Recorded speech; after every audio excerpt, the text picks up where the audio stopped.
이 시간에는 대통령 직속 4차 산업혁명위원회 일자리 분과장이신 건국대학교 윤동열 교수님을 모시고 새로운 일하는 방식에 대한 권고안과 또 정책적인 제언을 들어보는 시간을 갖도록 하겠습니다. 박수로 모시겠습니다. 예, 안녕하십니까. 방금 소개받은 건국대학교 윤동열입니다. 오늘 이렇게 제가 발표할 수 있는 기회를 주신 4차 산업혁명위원회 위원장님과 또 일자리위원회 부위원장님께 감사의 말씀을 드립니다. 오늘 제가 발표하는 내용은요, 개인적인 의견이라기보다는 저희 사회제도혁신위원회 위원들과의 공동 지성으로 담은 내용이라고 볼 수 있을 것 같습니다. 실제 4월부터 매월 포럼을 운영하고 있고요. 이번 3분기 권고안의 내용이라고 할 수 있는데요.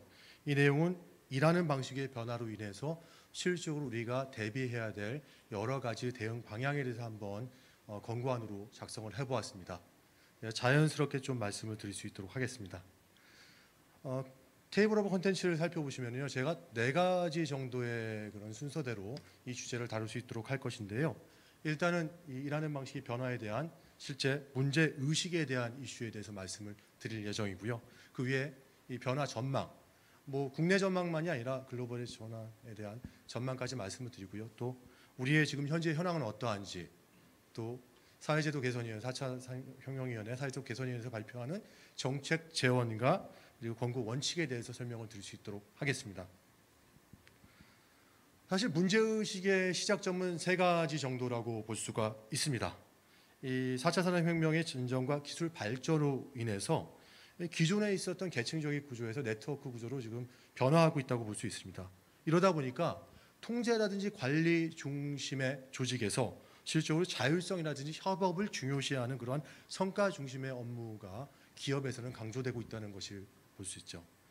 특히 이제 최근에 코로나19의 전염병 확산에 따라서 일하는 방식에 대한 이 속도가 변화하는 속도가 상당히 빨라졌다고 볼 수가 있습니다.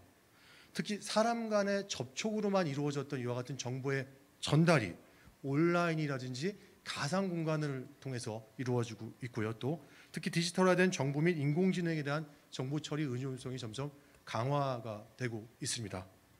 또 마지막으로 가장 중요한 이슈가 될 수도 있을 것 같습니다. 서비스 업종이라든지 새로운 신직종에 대한 비대면 근로라든지 원격 재택근무가 증가하기도 하고, 또 새로운 서비스의 플랫폼 노동자가 증가를 하면서 기업과 근로자를 지원하는 법적 제도적 뒷받침이 굉장히 미흡하다는 얘기가 나오고 있습니다. 이에 따라서 사각지대 노동자에 대한 어떻게 사회적 보호 대책도 마련할 수 있을까에 대한 부분이 권고안에 담겨져 있다고 볼 수 있을 것 같습니다. 변화 전망은 아까 말씀드렸던 부분입니다. 아마 아래에 있는 왼쪽의 그림을 보시게 되면은요, WHO에서 얼마 전에 있는 자료를 제가 있는데, 실제 중국 우한부터 시작한 코로나 바이러스가 전 세계로 확산되는 데 걸린 시간은 그렇게 오래지 않았습니다. 특히 이제 코로나19의 장기화에 따라서 비대면 서비스 산업뿐만이 아니라 다양한 모든 산업에도 영향을 미치게 됐고요. 특히 제조업이라든지 식생활, 푸드테크, 그리고 경우에 따라서는 아시겠지만 1인 창업도 굉장히 많이 증가했고, 또 공유 주방이라든지 다양한 형태의 그런 산업에 대한 발전도 있었다고 볼 수 있습니다. 사실 여러 가지 부분에 굉장히 어려움을 겪고 있는 분들이 많으신데요. 이 어려움과 함께 또 새로운 비즈니스에 대한 기회를 창출하고 있는 계층도 있다고 볼 수 있을 것 같습니다. 플랫폼 산업의 성장이라고 했지만 이 밝은 문, 브라이트 사이트도 있지만 어두운 면도 같이 함께 존재하고 있다고 볼 수 있을 것 같습니다.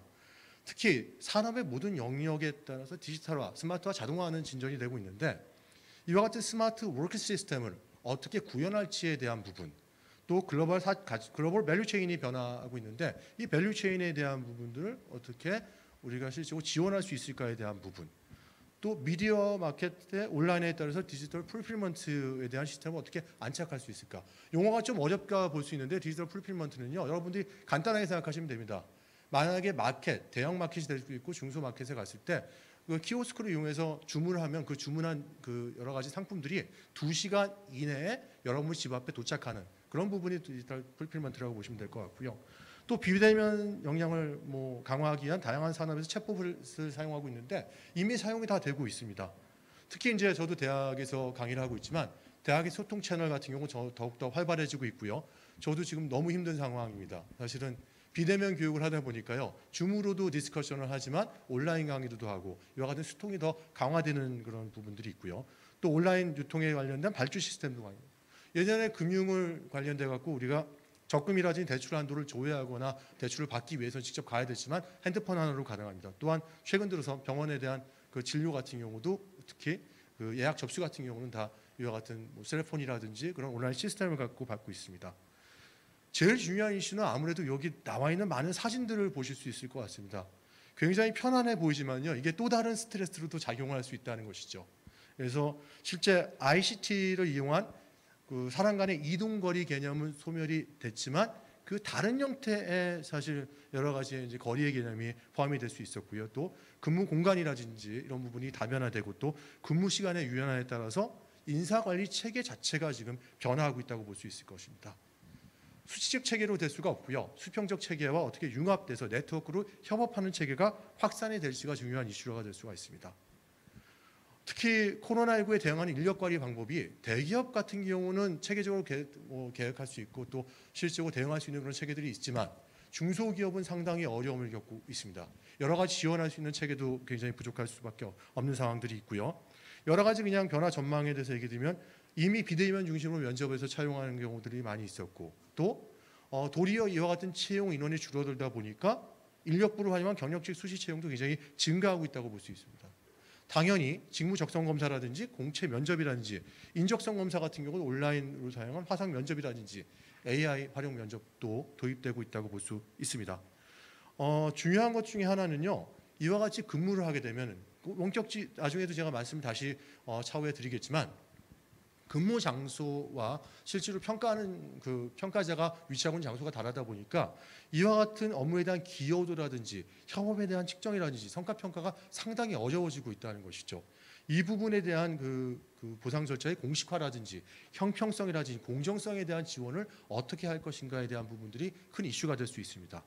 추가적으로 이제 지금 같은 경우도 저희가 웨비나로 지금 이 세미나를 진행하고 있는데 이와 같은 뭐 기업에서도 웨비나 세미나로 진행하는 교육 형태가 많이 있고 쓸모없는 교육은 없다고들 얘기하지만 실질적으로 저희가 교육을 위한 교육을 수행했던 교육 같은 경우는 없어지고 있는 게 기업의 현 상황이라고도 볼 수 있을 것 같습니다.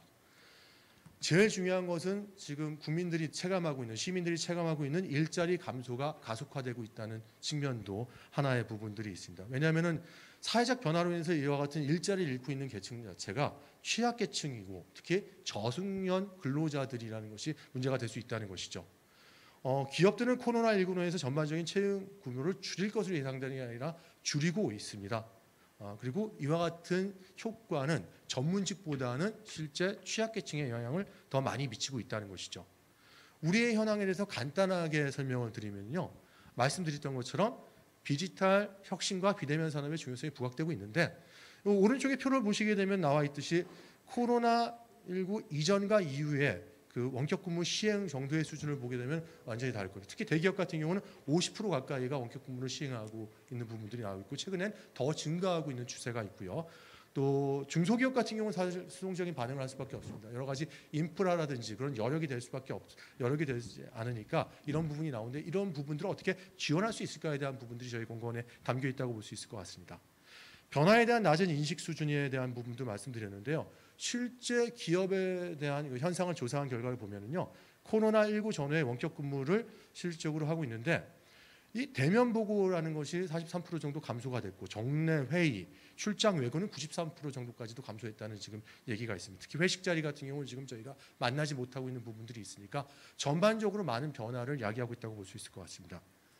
이와 같은 우리의 현황과 그리고 실질적인 변화 전망을 토대로 해서 이 세 가지 권고 원칙과 그리고 9가지 추진 과제를 저희가 도출했습니다. 각각의 원칙과 과제에 대해서는 저희가 다음 페이지부터 설명을 드리기 때문에 좀 빠른 속도로 넘어갈 수 있도록 하겠습니다. 말씀드렸던 노동 형태의 변화 그리고 그 고용 형태의 다양화에 대한 얘기고요. 특히 이와 같은 것들은 기업의 채용뿐만 아니라 교육 그리고 평가 보상과 나중에 이전시까지도 모든 전반적인 인사 관리의 관행에 영향을 미치고 있다고 볼 수 있을 것 같습니다. 또 실질적으로 보시게 되면은 최근에 신규 직원에 대한 공채 채용이 굉장히 많이 줄었습니다. 아마도 그 이유는 알고 계실 겁니다. 코로나로 인해서 채용을 할 수 있는 여력이 감소한 부분들도 있고요.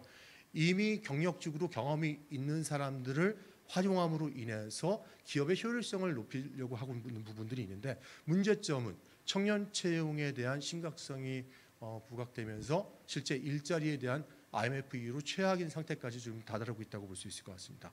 화상 면접 AI 면접을 활용하기 위해서는요, 중소기업 같은 경우는 보다 더 이와 같은 지원이 활성화될 필요성이 있을 것 같습니다. 그래서 사실 문제점이 하나 있습니다. AI 알고리즘을 분석해 보면 이게 편향성이 생기거나 어쩌면 관련된 한계성에 봉착할 수가 있다는 것이죠. 그래서 이에 대한 편향성의 유연성을 좀 감지하고 또 이를 극복하기 위한 기술적인 사회적인 노력이 동시에 추진되는 것이 중요하지 않을까에 대한 생각이 있습니다. 특히 이제 중소기업 원격 근로를 활성화하고 일자리 유지 창출을 기여하는 부분이 추진과 중에 들어와 있는데요. 무엇보다 대기업과 중소기업 간의 불균형을 해소하기 위해서 어떻게 지원할 것인가. 대기업이 동일 업종에서 지원해 줄 수 있는 부분도 있을 것이고요. 또 소상공인이라든지 온라인 비즈니스 지원 체계를 마련함으로 인해서 이들이 사업을 하는데 원활하게 실질적으로 운영될 수 있도록 하는 방법도 있을 것 같습니다. 또 비대면 산업이 확산됨에 의해서 여러 가지 문제점이 발생할 수 있습니다. 일자리가 소멸될 수도 있고요. 또 새로운 일자리가 생성될 수도 있고요.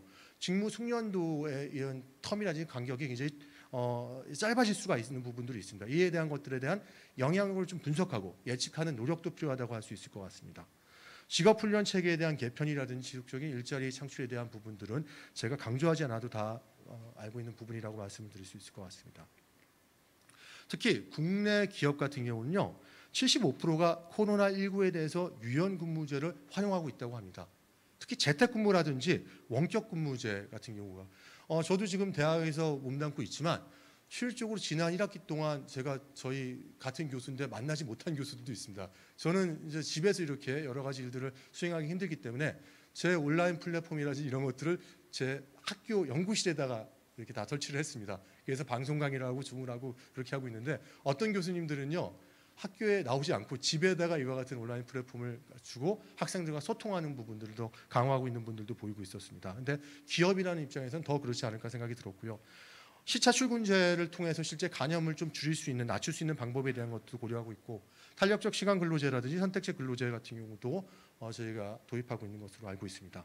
무엇보다도 이와 같이 비대면 상황에서 업무 공간에서 분리가 돼 있을 때 이와 같은 성과 평가를 한다든지 또 업무에 대한 성과의 향상을 위해서는요, 여기 보여지는 것처럼 협업자 간의 신뢰를 형성하기 위한 믿음이 있어야 됩니다. 그래서 이런 부분도 어떻게 저희가 향상시킬 수 있을까가 제일 중요한 이슈라고 볼 수가 있습니다. 채용, 평가, 보상, 교육에 대한 인사관리 변화 지원, 대기업 알아서 할 수 있습니다. 중견기업도 좀 어렵습니다. 그렇지만 중소기업 같은 경우나 소상공인 같은 경우는 이런 부분에 대한 굉장히 취약한 부분들이 있습니다. 그래서 말씀드렸던 것처럼 가상채용 인텔리전스 플랫폼 도입을 지원을 하고, 이러한 지원 플랫폼을 토대로 해서 구직자에 대한 속성도 파악하고 또 직무 키워드에 대한 분석도 할 수 있고, 채용 공고에 대한 요구사항이라든지 온라인 행동 패턴을 통해서 이게 적합한 인력들을 매칭시킬 수 있는 그런 시스템 같은 경우를 공고하게 갖추고 이에 대한 인프라를 구축해 주는 것도 중요하다고 생각합니다. 또 근로조직 문화에 대한 개편에 대한 것들도 지원하고, 일타혁신 사업도 지원하고 있지만 다양한 이와 같은 유연근무제에 대한 제도도 지원해야 되지 않을까에 대한 생각이 들고 있습니다. 추진 과제 중에서 이제 아까 말씀드렸던 디지털 전환에 대한 공공 투자에 대한 확대의 부분인데요. 제가 하나만 짚고 넘어갈 부분들이 있습니다. 이 비대면에 대한 서비스 기술 증가에 대해서 소외되는 인력들이 있습니다. 두 번째 정책 지원에서 제가 말씀을 드리겠지만, 이들 근로자가 이러한 부분들이 발생하는 이유는 무엇보다도 기술 수용도가 떨어지기 때문에 그럴 수 있을 것 같습니다. 이 기술 수용도가 떨어지고 있는 인력들에 대해서 어떻게 구성원들이 인식 전환을 하는데 도움을 줄 수 있을지에 대해서 생각할 필요가 있고요. 무엇보다도 최근 들어서 이제 소상공인에 대한 지원이라든지 중소기업에 대한 미흡에 대한 대응력이 미흡한 부분에 대한 지원책을 많이 마련하고 있는데요. 현장에서 도움이 되고 나중에 활용할 수 있는 그런 현장에 대한 피드백이라든지 모니터링에 대한 부분들을 더욱 강화하는 것이 필요할 것이라고 생각합니다. 노동계도 협업할 수 있는 그런 자리를 마련해야 될 텐데요. 이 새로운 노동규범에 대한 사회적 대화를 강조하고 이에 대한 토론이 필요하지 않을까에 대한 생각이 들고 있습니다. 또 추가적으로 말씀드렸던 중소기업에 대한 업무 방식의 개선에 있어서는 여러 가지 대기업이 하고 있는 그런 제도들을 여러 개 없어서 못하는 기업들에 대한 지원이 필요할 것 같고, 오른쪽에 보시게 되면 이제 여러 가지 부분이 있는데, 다행인 게 어제부로 재택근무 활성화를 위한 매뉴얼 제작이 배포가 됐습니다. 제가 좀 아쉽습니다. 왜냐하면 이 강의 자료를 그저께 마감을 했는데 어제 마감했다면 제가 이 내용을 집어넣었을 것 같습니다. 매뉴얼 제가 그래서 어제 200페이지 되는 걸 다 읽어봤습니다. 정말 너무 세부적으로 나와서 전 더 걱정입니다. 왜냐하면 이 부분이 사실 이게 맞는지에 대한 부분에 대한 것도 제가 좀 고민해야 되는 부분들도 있는데요. 많은 전문가들이 달라붙어서 여러분들한테 이와 같은 가이드라인을 제시할 수 있는 것들을 나왔기 때문에 활용하면 됩니다. 무료로 다운로드도 받을 수 있고 필요시에는 책자를 받으실 수 있으니까요. 그런 부분들이 있는데, 저는 한 가지 더 말씀드릴 수 있는 게 있습니다.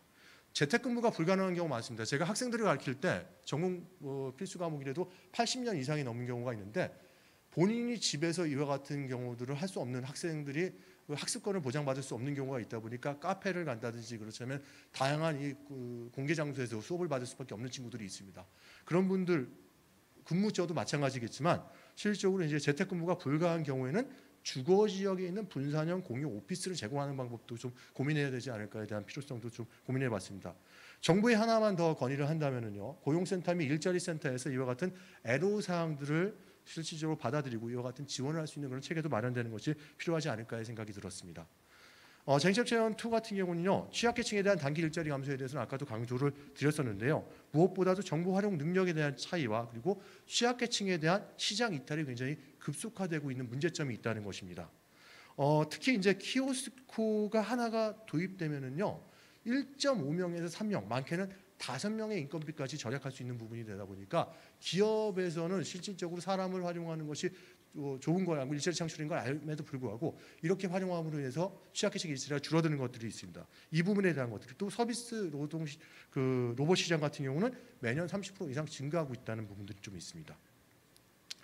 디지털 리터러시를 향상시키기 위해서 맞춤형 교육 지원도 하고 또 실제 역량 강화에 대한 대책을 마련하는 것도 필요할 거라는 생각이 들어서 간단하게 말씀드렸는데, 계층별, 업종별, 기업별 맞춤형 지원 방안에 대한 마련이 가장 중요한 이슈라고 볼 수 있을 것이고요. 필요한 리터러시가 무엇인가에 대한 고민도 필요할 거라고 생각합니다. 플랫폼 노동자 숫자가 지금 47만에서 51만 명입니다.